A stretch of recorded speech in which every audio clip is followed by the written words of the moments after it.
Sejam muito bem-vindos, meus caros, e lembram-se de um vídeo de Joana Mortágua em que ela basicamente se gravava a ela mesma na zona do Martim Moniz e em que dizia que aquilo era uma zona ótima, com gente diferente, com cores de pele diferentes e, portanto, esse era o problema de quem criticava o Martim Moniz, não gostava de tons de pele diferentes e, portanto, que aquilo era um sítio muito giro, das zonas mais bonitas da cidade. Eu nunca vi aquela zona tão suja e eu trabalhei como Uber durante algum tempo e ainda estive lá nessa zona, portanto, eu nunca vi uma zona, o Martim Moniz tão sujo como nos últimos anos, mas que aquilo era uma zona muito gira, muito segura, muito pacata e, portanto, o problema de quem criticava era a cor da pele das pessoas, que são racistas e tal, aquela coisa toda. E, portanto, saibam que Joana Mortágua teve o seu carro assaltado à porta da sede do Bloco de Esquerda, que efetivamente é na zona do Martim Moniz e está ali a umas ruas de distância da tão famosa operação policial das pessoas encostadas à parede. E, portanto, vamos ver aqui esta notícia, longe de mim ficar feliz por a Joana Mortágua ter sido assaltada.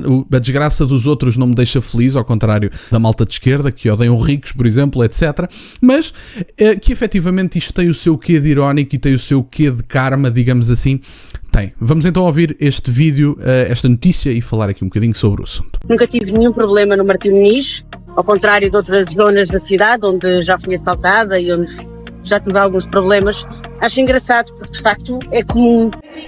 Até ao início desta semana, o carro da deputada do Bloco de Esquerda foi assaltado enquanto ela estava no interior da sede do partido, que fica precisamente no Martim Moniz. A viatura foi arrombada e foram furtados objetos que estavam no interior. A TVI CNN Portugal sabem que Joana Mortágua apresentou queixa na PSP local.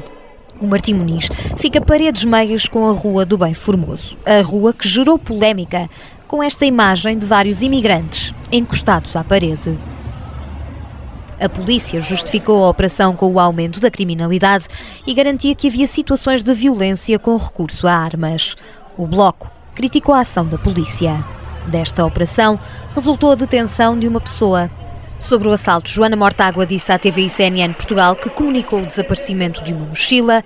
A carteira foi, entretanto, encontrada e entregue à deputada. Bom, meus caros, esta foi a notícia. Portanto, Joana Mortágua aqui, uma grande defensora do Martim Moniz e que diz que aquilo que é uma zona muito amigável, tranquila e limpa também, que é uma coisa importante, efetivamente teve o seu carro assaltado e foi-lhe roubada a carteira e uma mala. E, portanto, deixar aqui só alguns temas. A Joana Mortágua falar de uma bolha privilegiada e dizer que ela própria nunca teve problemas na zona do Martim Moniz. A Joana Mortágua não se coloca no meio da zona do Martim Moniz à noite porque provavelmente nós sabemos todos um possível resultado dessa zona. Aliás, há jovens, inclusive estrangeiras, que sabem o resultado de estarem numa zona que está completamente colonizada por pessoas que não têm nada a ver connosco culturalmente, que não se querem adaptar e que continuam a colonizar zonas e continuam a perpetuar os seus comportamentos. E isto é o mais próximo que nós temos em Portugal, a zona do Martim Moniz e algumas outras, de uma no-go zone. Portanto, e eu não quero que haja mais no-go zones na Europa, muito menos em Portugal, que é como lhes chamam, que são zonas completamente colonizadas por culturas antagónicas muitas vezes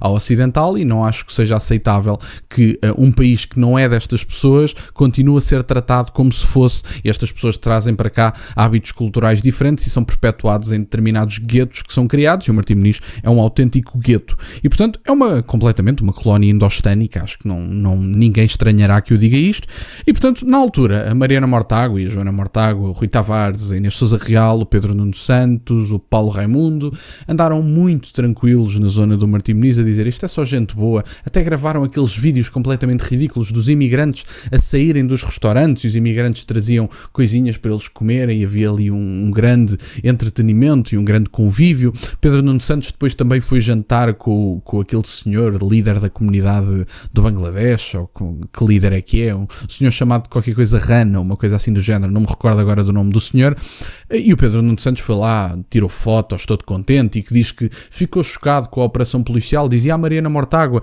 se estas pessoas não fossem imigrantes não haveria operação policial. Uma coisa que a Mariana Mortágua e estas pessoas não vos disseram foi que no mesmo dia que houve uma operação policial na zona do Martim Moniz, tiveram uma muito semelhante no Porto, a qual ninguém quis saber porque não envolvia imigrantes. Portanto, eu se calhar devolvo a questão que a Mariana Mortágua colocou em cima da mesa e devolvo exatamente ao contrário, que é, bom, vocês quiseram saber porque tinha imigrantes, porque se tivesse homens brancos ou homens portugueses ou o que quer que seja, seja, vocês não quereriam saber. Esse é que é o ponto. Portanto, tivemos centenas de operações destas em 2024. A única que teve visibilidade foi precisamente aquela que envolvia imigrantes. E quem é que lhe deu essa visibilidade? Os donos da agenda mediática. E quem é que são os donos da agenda mediática? Os jornaleiros de esquerda que andam por aí de canal em canal e que dizem todos a mesma coisa, têm um guião, aliás, têm que fazer render os 55 milhões de euros atribuídos pelo governo, porque esta gente não pode simplesmente viver normalmente sem financiamento do Estado, porque senão iriam à falência. Porque as pessoas estão cada vez mais cansadas dos meios de comunicação tradicionais e, portanto, estes senhores já entram em falências técnicas, já precisam de fundos do Estado e cada vez mais,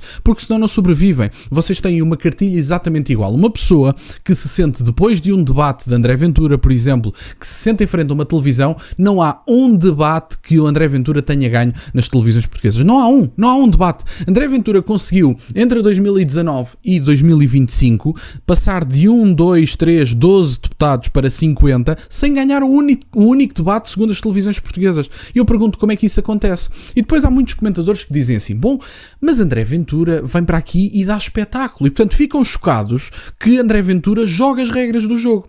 Estes senhores fazem questão de delinear as regras de um jogo miserável, que é um debate com curtas durações onde não se aborda temas nenhuns, e ficam chocados quando alguém joga as regras delineadas por eles. Portanto, é uma coisa inacreditável. Estes senhores dizem assim, cada um de vocês vai falar 15 minutos. Não vamos... No dia de ontem, André Ventura esteve, por exemplo, com Paulo Raimundo. Os primeiros 5 minutos, portanto, 3 para André Ventura e 2 e pouco para Paulo Raimundo, estivemos a falar do caso hipotético de Pedro Nuno Santos.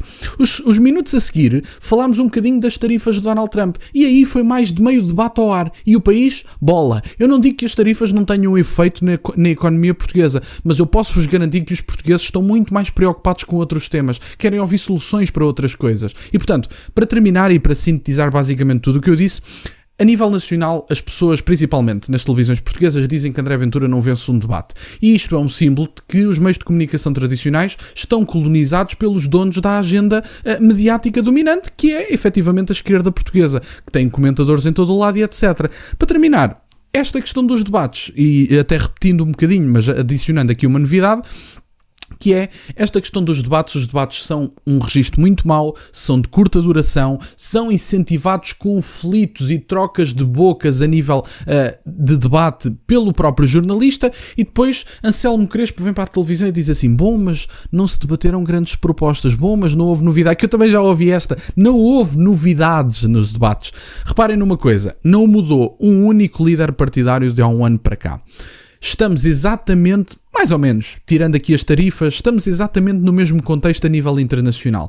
Portanto, mesmo líder, um contexto internacional ligeiramente diferente, aliás, até substancialmente diferente, admito isso, e o mesmo país, mais ou menos com os mesmos problemas, o Serviço Nacional de Saúde não funciona, etc. Temos vários problemas que têm que ser resolvidos. E, portanto, mesmo líder partidário, circunstâncias internacionais diferentes e um país mais ou menos igual, com os mesmos problemas, e vocês queriam novidades? Mas nós estamos a vender revistas ou a fazer política? É que estas pessoas acham que estamos no Secret Story. Portanto, como estamos na Casa dos Segredos, todos os dias tem que haver uma novidade. A política não se deveria basear na quantidade de novidades que vocês têm de há um ano para cá. Se há um ano vocês tinham um conjunto de problemas e os problemas se mantêm, eu não estranho que os líderes partidários não tenham grandes novidades. Talvez seja por isso que vocês incentivam a uma política sem substância, porque vocês querem a novidade, querem a coisinha nova, querem o imediatismo e o mediatismo político. E, portanto, nessa medida, os comentadores, os jornalistas, o formato dos debates, a duração dos debates, vocês incentivam a que o debate seja um espetáculo televisivo. E por isso é que tanto eu como o Miguel, neste momento, não estamos a dar nem vencedores nem derrotados, porque eu, neste momento, sou estudante de ciência política. Não estudo nem cinema, nem teatro, e, portanto, como eu não estou a analisar nem cinema, nem teatro, nem futebol, eu cinjo-me a analisar a política e a falar um bocadinho das políticas públicas e dos temas debatidos. E, portanto, dar vencedores é basicamente alinhar no espetáculo.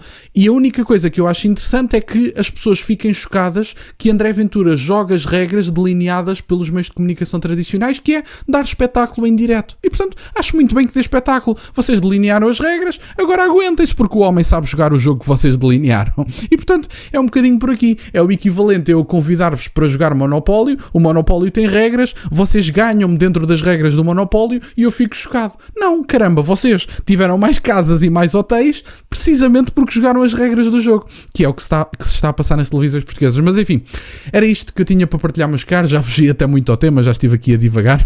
Quero-vos agradecer imenso por estarem desse lado. Peço-vos só gosto neste vídeo e que subscrevam o canal. Tem as minhas redes sociais e o MBA na descrição, para o caso de quererem fazer alguma doação. E nunca se esqueçam, meus caros, questionem tudo. Até à próxima.